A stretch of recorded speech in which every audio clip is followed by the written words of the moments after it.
Whoa! Remember these? I've not had Greg's in about 65 years. It's been 65 years.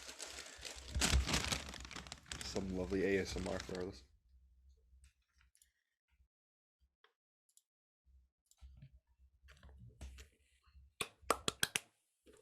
Now, I know they say you shouldn't eat while doing a podcast. Yeah, for good reason.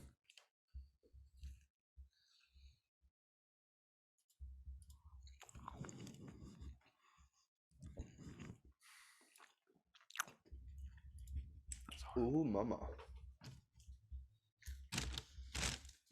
Ooh. You never know what's going to happen on these shows. I do. What's the weather like in your undisclosed location? It's very cloudy today. It was very sunny. It was very warm this morning. But it's now turned cloudy.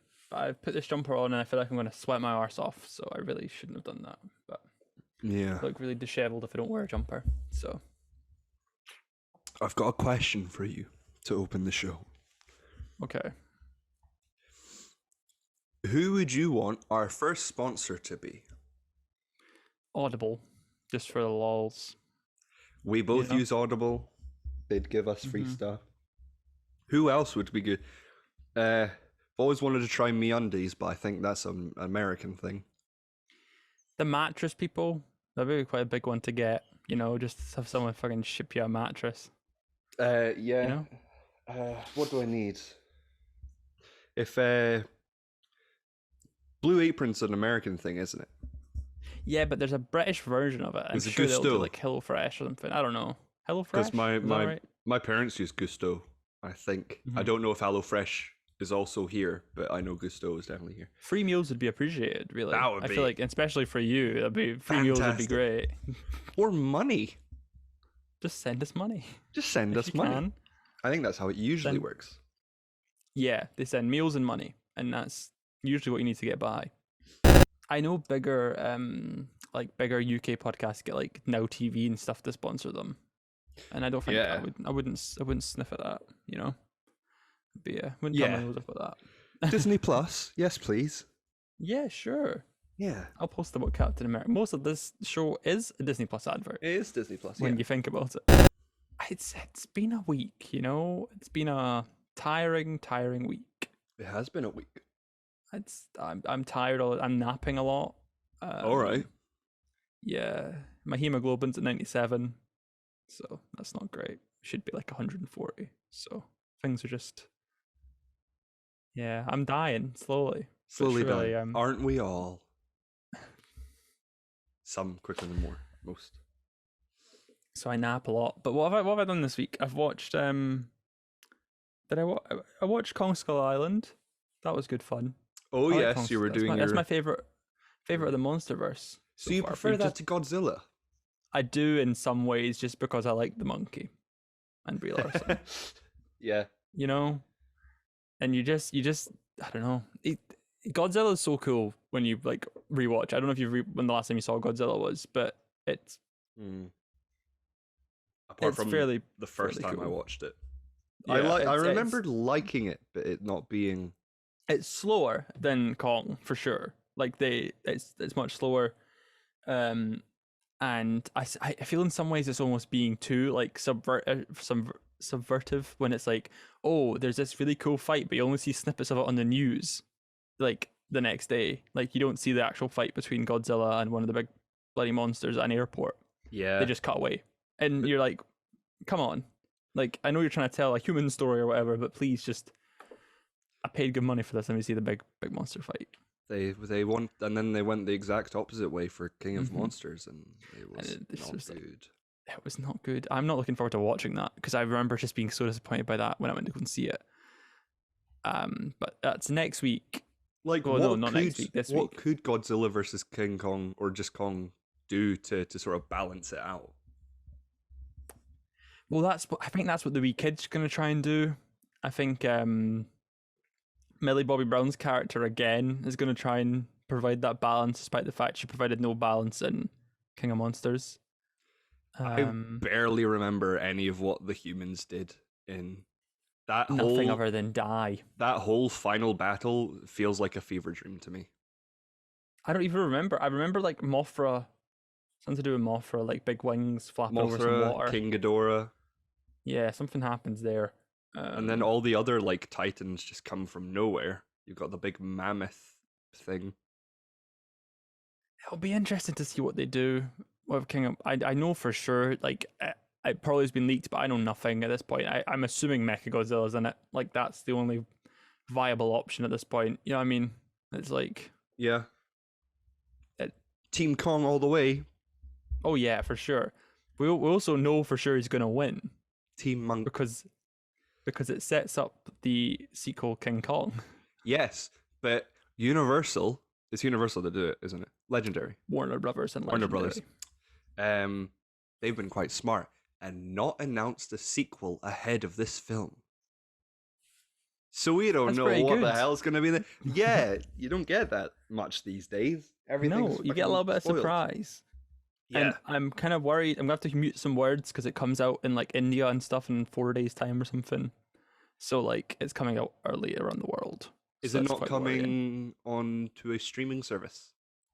No, yes, on March 31st, but it's coming out early in cinemas where cinemas are open so they can make money and not have like good copies on the internet.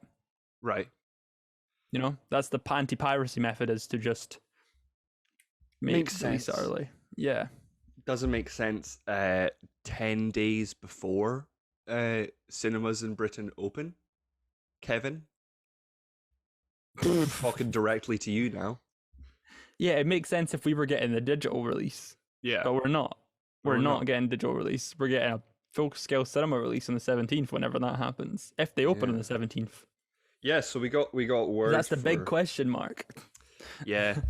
It's the cinemas open up in May 17th, 17th, yeah. Yep. And April 26th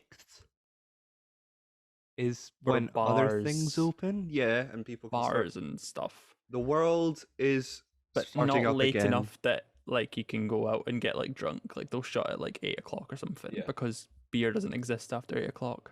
It's gonna be a fun 3 months before the next lockdown. Well, half the adult population in the UK have had the vaccine, their first dose. That was the news today. Have you had your second? Nope, that's some point in May, I believe. So it's quite far off. They're doing the whole like up to 12 weeks, which is like the limit you can push it, which is something. And then like, because I've seen Americans get their first dose after me and then get their second dose before me, and I've been like, you rascals, let me just have the second dose. I want to live in peace, please. Speaking of America getting vaccinated, so the Oscar nominations were announced. I know, what a segue. How does that work as a segue? Because Americans are going to be able to go to award shows because they announced not only the nominations, but they also announced what the proceedings will be like. All right, you got to explain the proceedings to me because I have some guesses, but I know very little about the proceedings. So, did you not send me what the proceedings were? I think you sent the proceedings to me saying, exactly, and I never clicked it. It was basically what we had said, and basically like only the nominees, the presenters, and I guess performers or something will be there. So basically, they were saying everyone's going to be there that's usually there. Which is what the Golden Globes said they were going, like they should have done, really, when you think about it, because they had that room full of just first responders and stuff. Right. But they didn't. So they had like people in the audience, but they didn't have the people that were worthwhile being in the audience. So it was sort of strange. It's cool that the nominees are actually going to be there, but I still think that having the individual presenters that aren't nominated, I feel like you could have just done like videos, or like Zoom calls and made like wee sketches out of them. Can't wait for the Zoom sketch for the cold open like speech thing. We're gonna get rid of this, yeah. We're gonna get yeah, and then it pans out to reveal they're not actually in Zoom, they're in a real, you know. Can you imagine that? They're gonna like sit in like a webcam, and everyone's gonna be like, oh wow, they're doing it on Zoom. I thought they weren't doing it on Zoom. And then it pans out, and it's like, welcome to the 91st Oscars or whatever we're on now. Yeah, no host, no singular host, which is sad. But they always get really good first presenters to do the monologue, so it's fine. Because that's what the new presenter is just get a new host, and like the first presenter is the host. Really, they just introduce the monologue and like do the monologue. They got like Amy Poehler and Tina Fey to do it, not and Maya Rudolph. Like a couple years ago. They always get those three to do it, and they should just host it because they're great. And I guess. But they can pay them less money if they just come on for like 10 minutes at the beginning. Yeah, and like we're probably gonna get maybe Kristen Wiig and the other girl from Barb and Star. I need to watch that. I cannot wait. How have you not watched it? It's because it costs like 14 quid to rent, and I'm never sure if I want to pay that 14 quid to rent. It's a big commitment. I know you have your means, but it's a big commitment, you know. Also, I've got to watch all these Godzillas. Oh yeah. So yeah, the nominations were announced. I keep forgetting I was supposed to get a big. Did you not have a Word document ready for this? Yeah, I was supposed to, and then I forgot because I started looking at the in memoriam stuff, and that's what led me to watching David Grohl, the in memoriam bit. But yeah, so this Oscar nominations for us are very dangerous because the story goes a few years ago we did an Oscar nominations video, and it was utter trash. And it supposedly killed the channel. One day it should get released, I feel. At one point so in the future, bad. I feel like we should just... It's so awkward. We just come across as edgy and like just horrible critics of just everything. We were just mean and awkward and just... Yeah, mean, it was not in a funny way. Yeah, we were just... Because I could tell at the very end, is like that we recorded that for an hour. Like there was just an hour of just us talking like shit. And then I was like, I'm not feeling very good about that one. And you were like, then you sent me a message the next day, like, yeah, no, I'm not putting this out. No, it's not savable. So I'm looking at the nominations. Let's go. I mean, with the big ones first, because we always go into like the minute ones that like it's really anyone's guess, and we don't have any like sound. Well, I don't know fuck all about sound. Like that's what we keep saying. I'm pretty sure we say this like every week when we're talking about the Oscars. We have no idea. This is like a year where we don't know about the documentaries and we don't know about the foreign films. I know Another Round's really good. Apparently, I've just not had a chance to watch it yet because Studio Canal's holding on to that until June June 25th or something. So going up the way, we got Best Animated Feature Film. We got Onward, Over the Moon, Shaun the Sheep, Farmageddon, Soul, and Wolf Walkers. I've seen most of those. I've not seen Shaun the Sheep, despite the fact it came out 2 years ago or something. Like, yeah, how's that nominated? America. Yeah. I don't know. I would just a really quick one because I don't think we need to dwell on it because we're really over like Soul for me. I don't know. I think Soul will win. Soul will win. Yeah. Deserving, I think, as well. I've seen bits of Over the Moon. It looks quite good. It's on Netflix, but yeah. And Wolf Walker's all right, very much. You know that actually might have a chance. It's between Soul and Wolf Walkers, but I think Soul's gonna win. Visual effects. We got The Midnight Sky from Netflix, Mulan from Disney Plus, The One and Only Ivan from Disney Plus, Tenet from Christopher Nolan, and Love and Monsters, which is now going to Netflix. Did you say? Yes, April 12th or something, and I can't wait because it looks actually quite good. I guess Tenet. Yeah, Tenet will win, I think, based on the whole backwards in time and Nolan. Yeah. And I think I would put another like actually no, there's no one even there that really kind of like stood out to me. One and Only Ivan looks alright. I'm not massive on it. Mulan could be a winner, but that'd be weird. Midnight Sky, not. How is Midnight Sky getting so many nominations? I thought it was Best, best film editing. The Father, Yorgos Lanthimos, the other Yorgos brother, Nomadland, Promising Young Woman, Sound of Metal, The Trial of Chicago 7. Now, Father. film editing, so that's like how the narrative is sort of structured, I guess. And like no, it's just editing. How each scene goes from scene to scene, and each shot goes to shot to shot. So is there an editing category, or is it just film editing? Film editing. So there's no editing category. Because are you trying to tell me like a best editing or best like film editing? Like, what's the difference? I'm saying best film editing. What's the difference between that and editing? There is no difference between that and editing. Okay, just had a small brain fart. You having a why stroke? Why Tenet not there? Tenet shouldn't be there, but I thought Tenet would be there when you think about it. But not there. No, I think The Father probably, because the way that film flowed. Oh, what a film! We'll get to that. What a great movie! We'll get to it. Yeah, in what we watched. Best original song: "Fight for You" from Judas and the Black Messiah. "Hear My Voice" from The Trial of Chicago 7.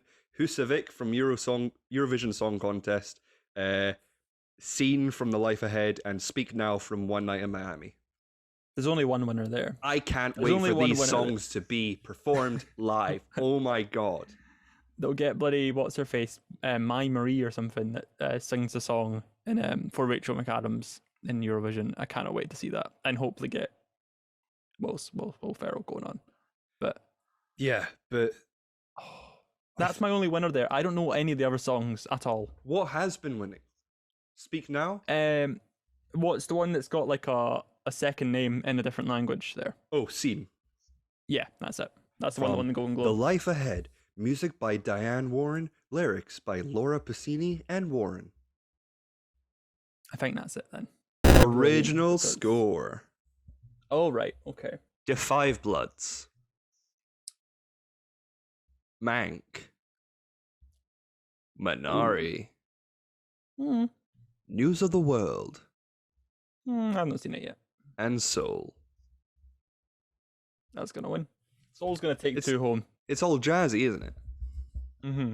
It's like jazzy and then it's not jazzy. Like, the guy who does the music on the Late Late Show, Stephen Colbert, did the stuff in The World, and then Ross and Reznor did the stuff in the Dreamy Bits.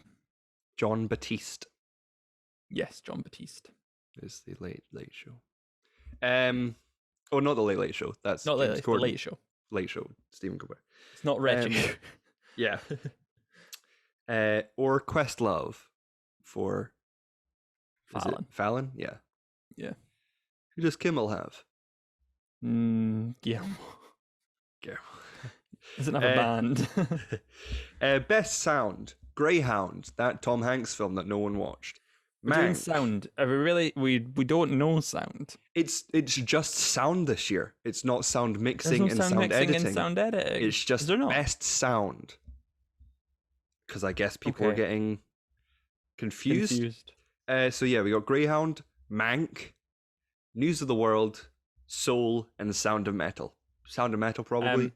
Yeah, Sound of Metal. I also read somewhere, I can't remember for the life of me who wrote it, but there was an article on Twitter and I read it. And if you have sound in your name, you're 97% more likely to win the Oscar for sound. So, what was the evidence? I can't remember what the evidence was, but it was very compelling, and you'll need to look it up. I can't remember. Sound of Music. We then go into best makeup and hairstyling. So we got Emma. Remember that film? I do remember that film. Forget who starred in it. My wife. Your wife. My wife. Hillbilly Elegy. Sorry, what's this for? Best makeup and hair. Okay, sorry, I was looking up a thing. Best makeup and hair. You liked Hillbilly Elegy, didn't you? I didn't mind it. Yeah, it was all right. It was fine. It was like standard Oscar fare. You seem to be alone. I know. I guess it was. I don't know. It's Ron Howard, film daddy. Yeah. You know, Ma Rainey's Black Bottom. probably a lot of heavy use of makeup in that. That's for sure. Mank.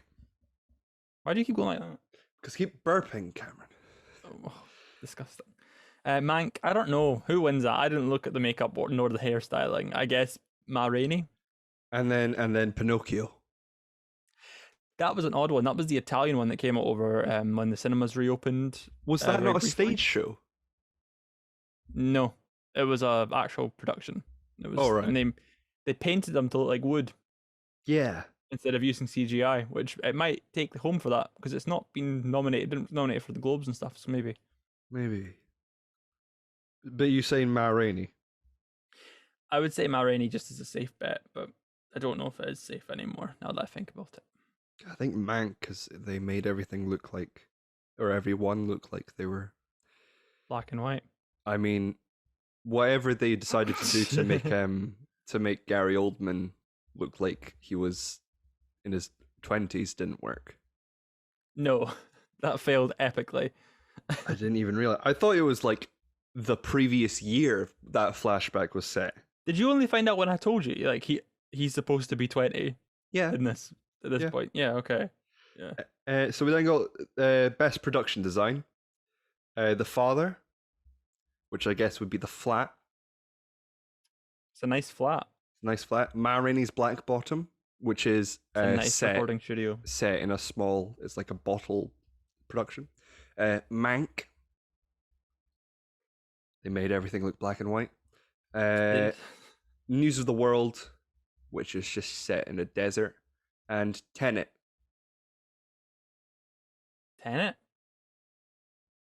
Maybe. I don't know what the production. You're asking me like I know what production design really is, other than set dressing. Like, is it just nice to set? Is that what we're going for here? Best production design. So that's like, yeah, like set design and stuff. Because we then got best costume design, which I think should really be just put in like makeup and hairstyling, but people would disagree because has that woman that's always getting nominated, or I don't know. Beyond me, I know there's a woman that always wins. Wins fashion. Yeah, so we got Emma, Ma Rainey's Black Bottom, Mank, Mulan, and Pinocchio for best costume design. Ma Rainey or Mulan? I honestly do not know. Ma Rainey. This is insightful. Or Emma. Insightful stuff. This is why I said skip the small ones, because I don't know nothing about the small ones. Best cinematography. We have... Cameron's fallen over. I'm trying to make my computer not blow up. Oh. So I'm taking the side panel off it. Yeah. There's no. How's that brand new computer doing you? It's a cheap case, Jordy. It's a cheap case. Best cinematography has vents. This has nothing.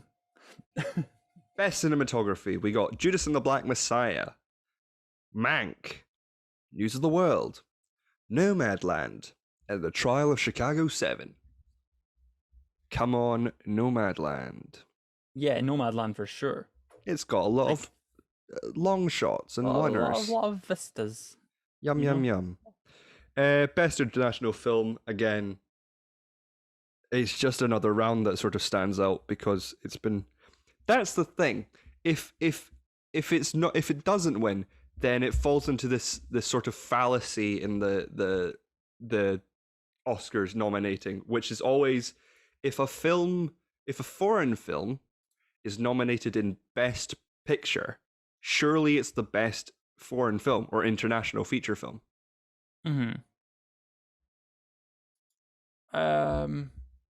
So I don't know. So another round being in Best Picture, surely that will win Best International Feature Film. It's like how... No, that's sorted. It's given. It's a given. Yeah, so it's like how Parasite and Roma. It has a guaranteed award going into that. Yeah. It's strange. Best Adapted Screenplay. The Father, which is adapted from the play by Florian Zeller. Nomadland by Chloe Zhao, based on the book by Jessica Bruder. One Night in Miami by Kemp Powers, based on his play. The White Tiger, based on the novel by Aravind Adiga. There's 2 White Tigers. There's one on Netflix, which is this one, and then there's one coming to HBO Max soon. They're both called The White Tiger. I don't know if they're the same. Story? I don't think so. But we also got Borat subsequent movie film, which is a transcript. Adapted screenplay. So the screenplay was adapted from the improvisation.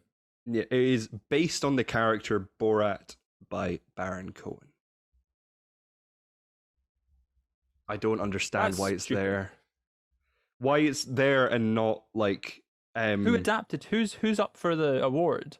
Is it Sacha Baron Cohen that's up for the writing? Screenplay by Sacha Baron Cohen, Anthony Hines, Dan Swimer, Peter Bainham, Erica, so many people, Dan Mazer, Jenna Maria Friedman. Bakalova? No. Story by Baron Cohen, Hines Swimmer, and Nina Pedra. Surely if she was doing some of the improv, she's a lot of the improv. She should be doing... I don't know, Cameron. It's very strange. Writing credit. Why was Ma Rainey's Black Bottom not nominated when that's based on a play? Because it wasn't that good. Bite your tongue, mister. We then got... What do you think's going to win for adapted screenplay? I don't know. Father. I'd hope The Father, because I don't think it's going to win much else. So that's one of the ones where it's really good, but it's stuck where it can't compete with the winners, if that makes sense. Like, there's people that people have decided as the winners, and that's... It's the Get Out. It's gonna win. It's gonna win the consolation prize of adapted screenplay or original screenplay. Yeah. It's gonna win the consolation prize, which is not to say that the screenplay awards aren't good. I'm just saying that's if they don't win the things, they usually win the screenplays. Yeah, so. the way they go is they usually go to the screenplayer, the screenwriters who are also the directors, so that they can give the directors an award for not for directing. So like you got Jordan Peele for Get Out and Taika Waititi for Jojo Rabbit. Yeah. We then got Best Original Screenplay, which is Judas and the Black Messiah, Minari, Promising Young Woman, Sound of Metal, and The Trial of Chicago 7. It's Sorkin. I guess. I don't know. Maybe we could see a swerve, but Sorkin's been winning everything else, so I guess it would be nice to see the script that's representative of Asian Americans win something. I'd like to see Minari win that. I would also like to see anyone but Aaron Sorkin win that. He's won enough. Right, we're now on to Best Supporting Actress. Maria Bakalova for Borat subsequent movie film. Glenn Close for Hillbilly Elegy. Olivia Colman for The Father. Amanda Seyfried for Mank. And Yoon Yoo-jung for Minari. I hope I pronounced that right. Maria, I'd say Olivia Colman is fantastic in The Father, but I feel like Maria. I just don't think The Father's got enough hype because it's coming out so late, which is the issue. It's only just come out. It's not even come out in America yet. It's not out yet, like properly. It's only had a limited release in like New York or something. So it's. I'm assuming then the Academy would have got screeners, but who knows? You then got Best Supporting Act. Wait, so who do you think is going to win? Anyone's guess, I guess. Who won the Globe? It was like for Best Supporting Actress. Was it not Jodie Foster? But she's not nominated, so yeah, all to play for, I guess. I think Maria deserves it. She did a lot. I would say Maria. She did a lot. She did character stuff, and she stayed in character, and it was great. Well done, Maria. Best Supporting Actor. Sacha Baron Cohen for The Trial of Chicago 7. Daniel Kaluuya for Judas and the Black Messiah. He's won. Leslie Odom Jr. for One Night in Miami. Paul Raci for Sound of Metal is Joe. Yay! Yeah, Joe nominated. Yeah, and great. Lakeith Stanfield for Judas and the Black Messiah. A standout as both leads of Judas and the Black Messiah are cast in supporting actor. How strange. Fair enough. Who do you think's going to win? Daniel Kaluuya, yeah. Kaluuya. For your favorite performance of the year. Pretty much. Best Actress. Viola Davis for Ma Rainey's Black Bottom. Andra Day for The United States vs. Billie Holiday. Vanessa Kirby for Pieces of a Woman. Frances McDormand for Nomadland. Carey Mulligan for Promising Young Woman. Now, I know the film is named after her character, but Ma Rainey isn't in a lot of Ma Rainey's Black Bottom. No, she really isn't. So it's strange that she's there for Best Actress and not Supporting Actress. But then she's also up against the titan that is Frances McDormand. True. The Golden Globe winner, Andra Day, and the Critics' Choice winner, Carey Mulligan. Who's going to win? Carey Mulligan. I think I've lost my fiver. Tenner. Yeah. I would like to see Frances win, but I think it's going to be Carey. I think that's a given at this point. Yeah. We'll see. All kind of depends on the BAFTAs, I think. When are the BAFTAs? Some point in April. Yeah. Don't look at me. We then have Best Actor. Riz Ahmed, the first Muslim actor to be nominated for Best Actor. Crazy stuff. Chadwick Boseman for his for a posthumous nominee. Seventh posthumous nominee. First Oscar nominee. Good. Yeah. Anthony Hopkins for The Father. Represent. Gary Oldman for Mank. And Steven Yeun as the first Asian American to be nominated for Best Actor. Which is also crazy. In Minari. So if Steven Yeun wins, great, because I get money. But it's probably not going to be him.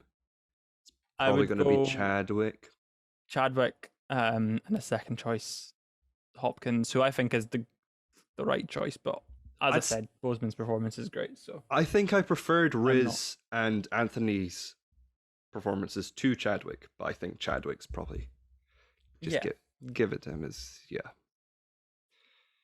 yeah. We then got Best Director, which is controversial. We got Lee Isaac Chung for Minari, Emerald Fennell for Promising Young Woman, David Fincher for Mank, Thomas Vinterberg for Another Round, and Chloe Zhao for Nomadland. No Regina King. No, and that shocked me a lot. I really expected Regina King to at least be nominated, but I don't know what happened there. It was very strange. Madness. Chloe Zhao probably. Yeah, I think so. Nomadland is a very good film. Yeah, Nomadland's a very good film, and I think I don't see any other option really. Yeah. Best Picture, we got The Father, Judas and the Black Messiah, Mank, Minari, Nomadland, Promising Young Woman, Sound of Metal, and The Trial of the Chicago 7.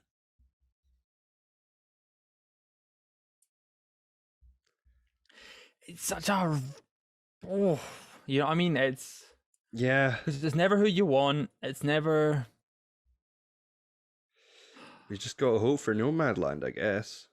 I guess you gotta hope for Nomadland. It could be it sways that way, but then again, there's nothing to say it could sway that way. If it's gonna sway away from the winners, because the two good ones are getting a split vote, Chicago 7 I think has a chance, and that's the consensus from most analysts, is that Chicago 7 has a chance. Yeah. What would you say is the other favorite of Nomadland? Mank. No, Mank's got a shot, but I think Nomadland and Promising Young Woman and stuff like that. It's again all to play for, I guess. It's going to be a very split. Nomadland. I think Nomadland's got a good chance. I think that has a good chance, but we'll see. We'll see. welcome to what we watched this week. Well, it's the weekly segment in our show where we talk about what we watched this week. What did you watch this week, Cameron? I watched Joss Whedon's Justice League, and then right after I watched Zack Snyder's Justice League. Okay. I didn't actually watch Joss Whedon's Justice League. Actually, there was bits of Joss Whedon's Justice League inside of Zack Snyder's Justice League, but there was not. But they said I did not watch the whole. But they said there wouldn't be. I was surprised, and I think if that film had come out in normal theatrical circumstances, I think it would have been the exact same, in terms of you have to cut it down to 2.5 hours or 2 hours. You can't have it be 4 hours long, Zach. And the first half of that, the first 2 hours of that movie don't make sense as a movie on its own. Yeah. You couldn't split that movie into 2 parts and make it be satisfying. Yeah. So I'm almost glad he got to do this as a long 4 hour movie, because I thought it was enjoyable. I thought it was fine. You know what I mean? I enjoyed it. Did you? You've not told me anything about this at all. Right. So I thought it was, because I think, luckily enough, my idol Mark Kermode agreed with me. And he said, how does he put it? He said, the Joss Whedon version was incoherently boring, and this film is coherently boring. It is so long. It does not need to be 4 hours. I know it doesn't need to be 4 hours long, but can I counter that and say that I didn't feel the 4 hours? I was planning to split it into 2 hour halves. Like I said last week, I think on the show, I said, I'm going to split it into 2 hour halves and watch 2 hours on Thursday and then 2 hours on the Friday night. I didn't need to do that. I watched the entire thing on the Thursday night. So we started watching on Wednesday, because I think Shirley got it early. Yeah. So we started watching on Wednesday, and then we stopped right as Superman was resurrected, and then started again. The next morning before I went to work. I felt the full length of this. I thought it was overlong. I thought it was a bit narcissistic. And narcissistic how?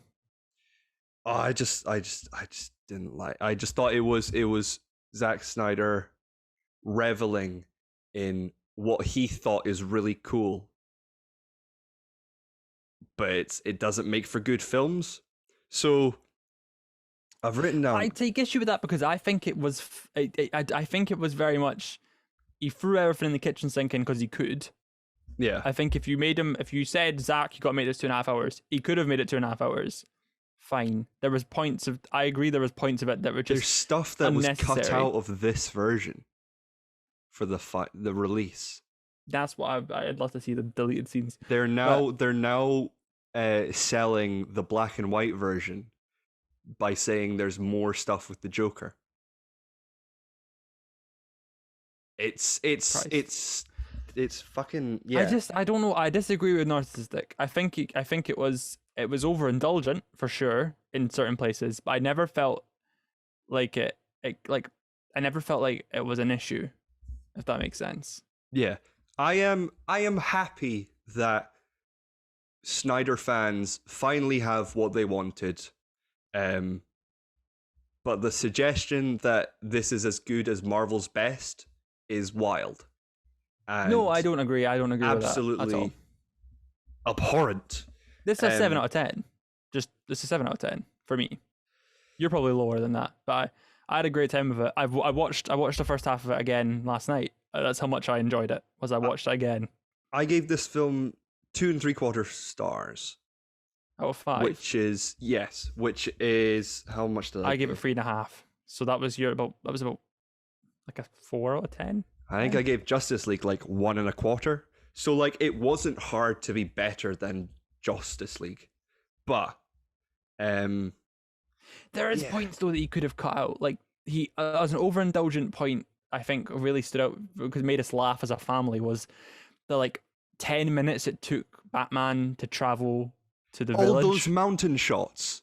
Yeah, there was no need for that whatsoever. No, and him doing the mountain shots, Cyborg when he's like looking at through the cameras and he just looks at so many people, and it's just It's very long, yet not much has changed apart from. No, it's the same film. It's what I realized was the same film. They just cut Dark Side, Dark Seed or Dark Side. Dark Side. Dark Side. They cut Dark Side. His name's actually Euxas or Euxis.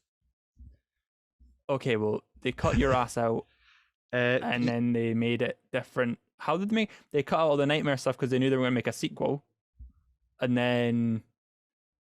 Yeah, they just cut up all the sequel references. And they cut out all the character development. Which was so weird. Like with the footage there, Joss could have made a good movie. Like if they had an editor, I know Zack Snyder couldn't have overseen it. And I know they didn't have the Warner Brothers execs weren't on the side of Zack Snyder at that point. But they could have edited something that was about the same quality as this and released it in 2017. They did not need to go back and reshoot things at all. Yeah, by the looks of it. I'm just trying to find my notes because over the past few days, I've just been writing things down that like I could put into like a coherent review, but probably just the platform to review it on here. I know.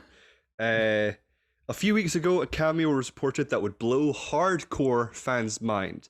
Now, bear in mind, was it the one we knew about? Hardcore fans knew that the Martian Manhunter was always going to be in this film. So it didn't blow my mind. No, I went, oh, it's Martian Manhunter, and I didn't know if I thought that maybe meant the Green Lanterns, which we sort of knew were in it anyway. Were the Green Lanterns not in the battle in the beginning anyway, or were they re-added? No, they were there. Not as much, I don't think. I think just in the background, but. Yeah, the fact that they were like, and especially they said at the end of the, watch out for the end of the film where there's a cameo. Joker had already been announced for it. Trailer. We already knew about Martian Manhunter. The whole build-up was it was overhyped and very thoroughly underwhelming. I think that's more in the marketing team. I don't think that speaks to the film's quality overall. The marketing team was Zack Snyder being like, yeah, this feels really cool. I added all this stuff and people are going to love it and it's the best thing. Yeah, I'm happy Zack got to realize his vision, but this was very much a ploy for HBO Max subscriptions. With no sequels planned yet, everything seems to fall flat and nothing is impactful or inciting. I didn't think there was much that fell flat. For me, anyway, I had a really good it shocked me. I don't know if it's just I'm content starved. Like I said to you once I finished it, where I was like, I don't know if I just wanted a spectacle. Mm-hmm. Like I wanted a movie that was just a spectacle that I hadn't seen before. Really, what didn't work for me? There was the bank heist. I think worked better a little bit in Joss's version. Not bank heist, right? Terrorist attack in London. I think that was a bit cooler. The terrorist attack. They wanted to send Britain back to the Dark Ages. By blowing up a museum? No, it was a court, wasn't it? Oh no, it was a museum. Why would there be children on a school trip to a court? Also, just to bring it up because it's reminding me, we talked about aspect ratio. I think you cut my aspect ratio rant out a couple of weeks ago, but it's cropped. This movie's cropped. Yeah, it's a box. Yeah. No, but they cropped it. Very noticeable in the first shot you see Arthur Curry, Aquaman. Half his face is gone. But that's the thing. They were like, this is Zack Snyder's full vision. Like, nothing is missing when they have just cropped it. They've just cropped the image. It's not like it's not like we're seeing more in the top and bottom. They have physically cropped some of it. Yeah. I saw a thing that was like, if you compare they were comparing a shot of Snyder's Justice League and Falcon and Winter Soldier, with Winter Soldier also being obviously being the widescreen, like bars on top and bottom. Mm-hmm. And they were like, they actually fill the same amount of pixels on screen. But I don't have an issue with that. But with what you're saying, Zack Snyder, with it being cropped, it was obviously cropped and then large. Because that's I noticed it was some of it obviously was shot open matte, like that's fine. There was like ungated, I think the word is. I don't know what the proper word is, but like some of the IMAX stuff in the Batman vs Superman stuff at the beginning was clearly shot in IMAX, which it was. But there was some clear cropping, and it made the image fuzzy. Like I have a 4K TV, right? It was fuzzy. It was really fuzzy. Good internet as well. Just to preface that, it was still like it was cropped. I could tell. this film would have been hell to watch on an IMAX screen. Well, I'm curious about that because I kind of want to see it in like boxed IMAX in Manchester if we ever get a chance, or in there's the centre in London. If I ever get a chance, I would out of curiosity go and see it. Yeah, because I could watch this film again. So fans are now calling for a restoration of the Snyderverse. I'd be happy with that. I think so. I think the films after this one would be better, almost. Yeah. I think. As low as I've rated it compared to other people, I feel like if this was the film that come out, it would have been fine, and it would have been fine enough to let Snyder do his trilogy that he wanted, because obviously we know now what the second and third film would have been. So it really shows not focusing too much on Zack Snyder's filmmaking skills, more so on the quality of Warner Brothers and DC and their handling of this film, because what it proves is that Warner Brothers needs more competent leader and the same quality of management that Marvel has, because obviously it was yesterday that it was announced that Marvel has the Parliament, which is 12 or 13 people who have input on every MCU film. So they have a story, basically a Lucasfilm's story group. That's not uncommon. Pixar have that as well. Yeah, Pixar have a group like that. Most modern studios probably have that. I think Hasbro has that for the new Transformers films that they're planning. Snyder had a vision, and we can very much see that with this film and his leaked proposed trilogy, and it was very much the aesthetic. This film was very much the epic aesthetic that he was going for. With these films, because he wants to tell a long story, but Warner Brothers obviously didn't agree.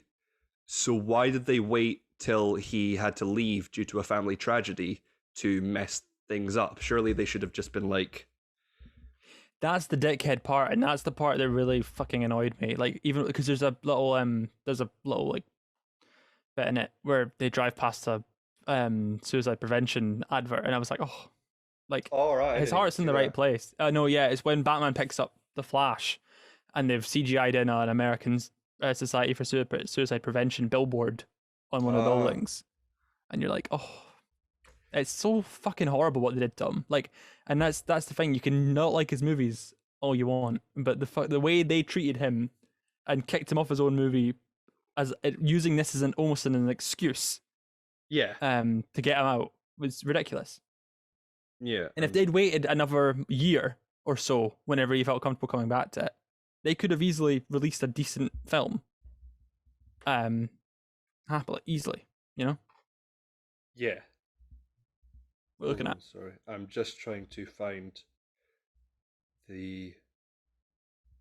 Right, so there was a lot of product placement in this film. There always is. Turkish Airlines. From Gillette to... a lot of Mercedes. Tiger beer, was that one? That was one of them, or something like that. There was a beer brand that was very, very obvious. But there was 2 Mercedes cars in this film. Yeah. And I think the one that Bruce and Barry get into, that must have been CGI'd. They must have replaced that car with a more up-to-date car. Because it looks like a prototype. It's a prototype car. It looks CGI. Real. Not real. That's what I'm saying. It's like a prototype sort of futuristic Mercedes. It's not a real car. They do that a lot with like product placement cars. Like most Tony Stark's cars are futuristic, not real cars. Yeah. Then they're all Audis. Audis? Yes. Or BMWs. No, they're Audis. The cars? Yeah, they are. Yeah. I thought they were Mercedes. No, I meant in MCU. Oh, right. Tony Stark. Oh, yes, the SUVs at the beginning of Spider-Man. That product placement. A lot Far of the From SUV. Home. No, a lot of them are SUVs. A lot like you get a lot of Audis. Winter Soldier has Chevrolet. Right. Big black Chevrolets just littered all over that movie. But yeah, I as a final summing up of my opinion, I'd say this film was what should have come out in the first place, but was I still would have found quite a boring film. I think it's better than Batman vs Superman, both the cuts, and it is. It's good. I thought it was good. I thought it were verging on good now, instead of like great or masterpiece or shit, bad and shit. We're in good. Yeah. So I need to watch Man of Steel again because you showed me your list of your ranking. I don't know where Man of Steel was. Shazam's still on top for me. yeah, I love Shazam. I love Shazam with all my heart. It's such a great film. Yeah, because it's a fun film that they made to be fun, and didn't ruin it. I think another Superman movie would be fun. Like with Henry Cavill, I would love to see that. Yeah, if they could ever do that. I also watched The Father. So did I. So did you. It's a really good film. It's so good. Thank you for letting me watch it. It's please cut that. But it is a fantastic film. Anthony Hopkins gives a fantastic performance, and it almost made me cry. Yeah, same here. Just I think I might have been closer to crying. Like Possibly the way the confusion you feel alongside him is just fucking brilliant. You know, the way it's done just in general is just great filmmaking.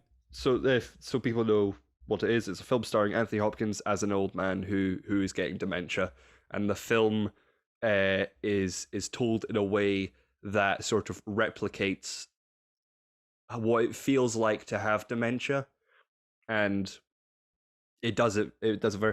When I saw the trailer, I thought it was going to be like a horror film, like are these people trying to scam him out of something? But no, it was just a genuine, like, look how horrible it is to go through this.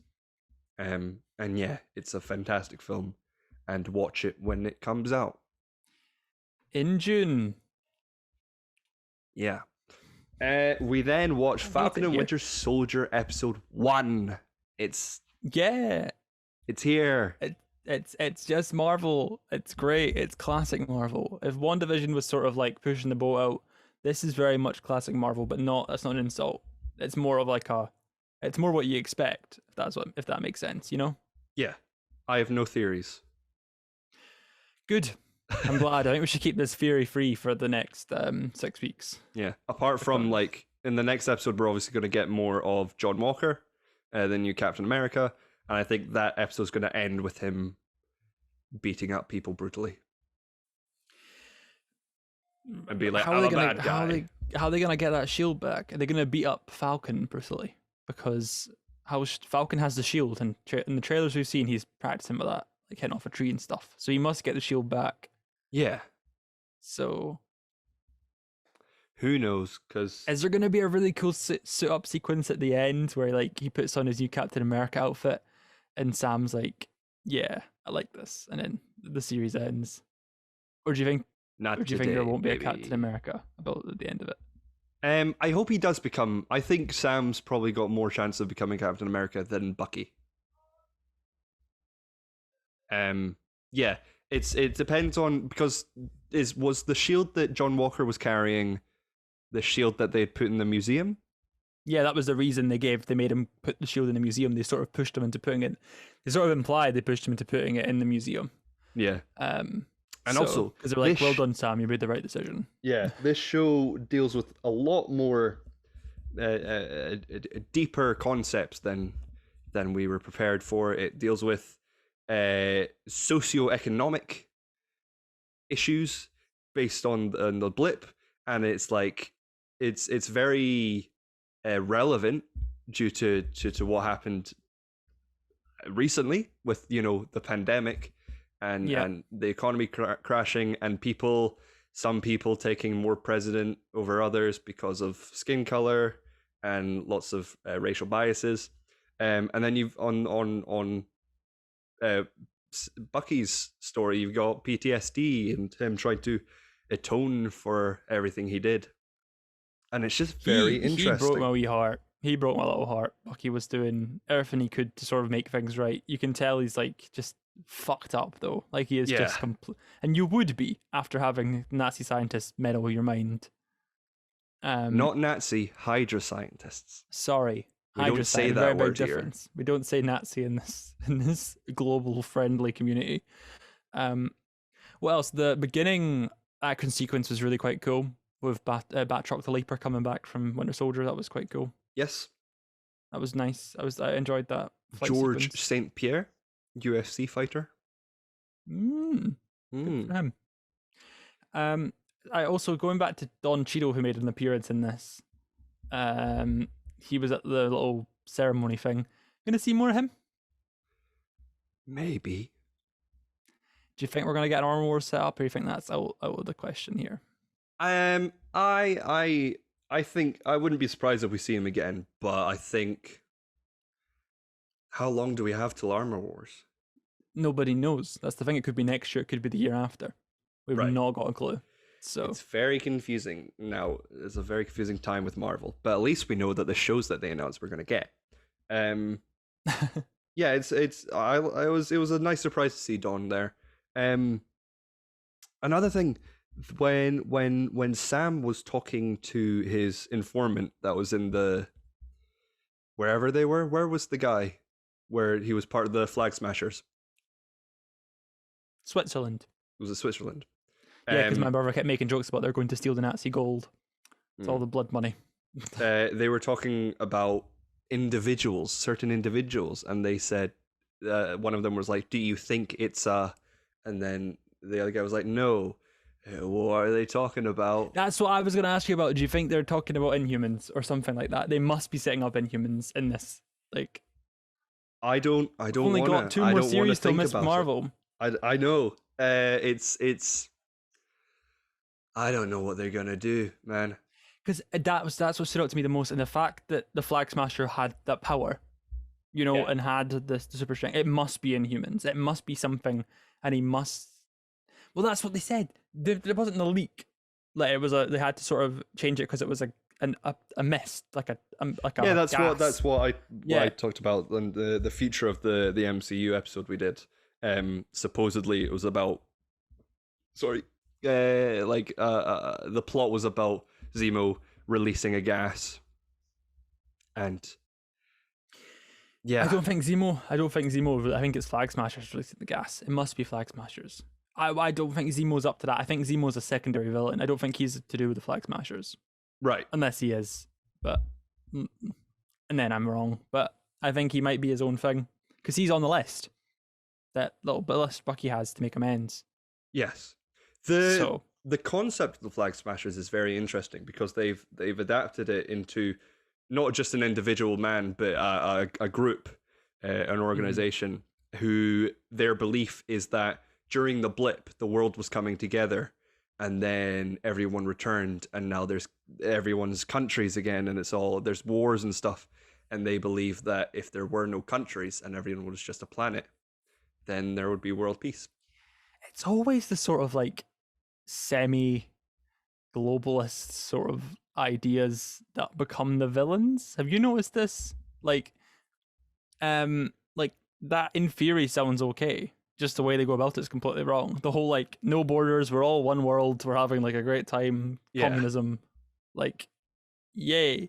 And also the Black Lives Matter sort of stuff with Killmonger in Black Panther, where he sort of has a point, and you're like, oh, he sort of has a point, but he's killing folk, and they always make them the bad guy. Yeah, it's always we believe that the world is better together, and boo racism and sexism. No, stay in your lane. Punch. But we're going to be a bit violent about it.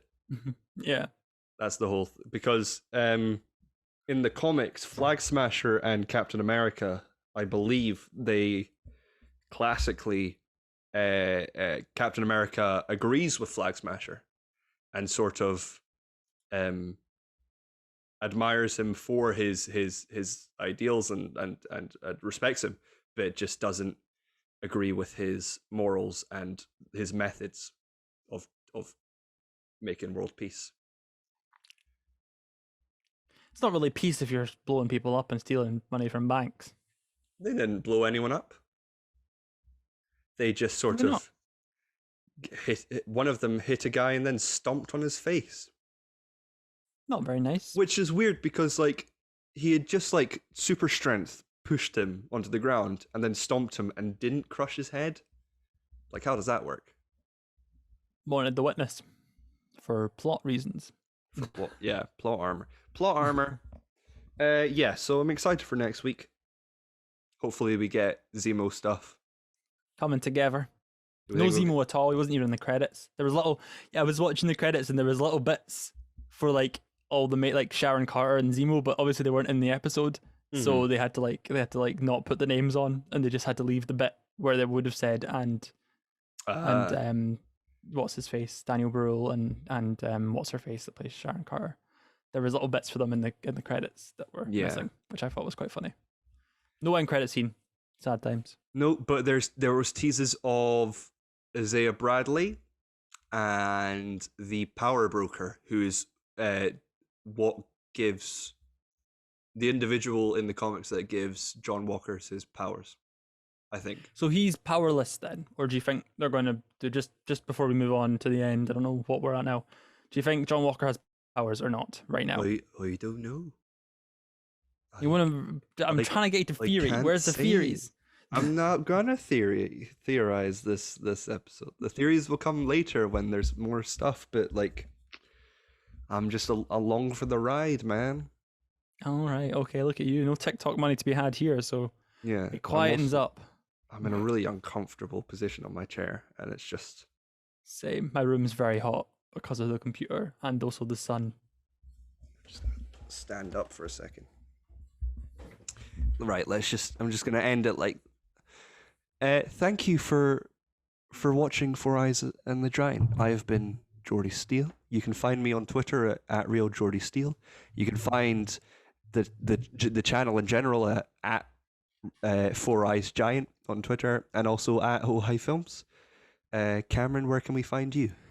You can find me on Twitter at CamzoOG, and what else can you find me on? Instagram at the same handle. Most places I'm CamzoOG. I do a podcast called 35 Minute Movies. I don't know why this is so upsetting for me. I'm having to use a lot of muscles I've not had to use in a while. I'm Chris. 35 Minute Movies, and we do me and Oasis do a Vin Diesel podcast where we're going through all Vin Diesel movies and ranking them and reviewing them, and it's great fun. And you should come and check that out. It's on a different channel. Just search 35 Minute Movies or 35 Minute Movies. You'll find us there. And Oh Hi Films on Twitter and ohifilms.com. Great place to see all the work combined into one place. Yeah. I don't know why that out of breath. I hope you have a good day. Goodbye. Bye. Did it live? Exciting.